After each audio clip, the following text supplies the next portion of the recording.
Hello Dadan guys, mo lang ha. subukan natin tong bagong trending ngayon kung magagawa natin successful or hindi. Kaya nga guys, i-prepare ko yung aakyatan natin kung makakaya ba tayo or hindi. Feeling ko natatakot talaga ako dyan eh. Kasi nga, parang hindi ko kayang gawin. Kaya sinusubukan kong delikado na. ayusin kung ano. Trending gani. Pero Kaldero matrending ka pala gid yan na basta malaki yung maatikalbong ginamit ko ka. na isa.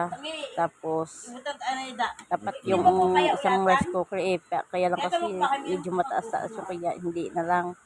Yan kasi parang ano yun. Hindi kasi sa Wa plastic manggali ang gipatungan mo, bugok. plastic na muna ang Buka ng ginamit. plastic. Pero Samad pa sabi ka. niya wag Ay daw baka nako. daw madisgrasya ko kasi plastic niya. Kaya yan na lang muna. Yan na lang ang pinagpatungan ko. 2 patong lang siya kasi ayan na. Sinusubukan kong umakyat.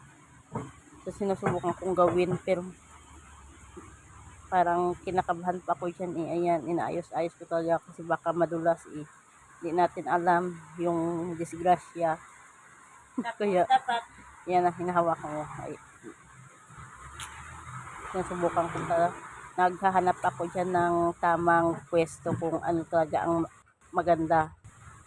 Yung magiging safety. Ayan na.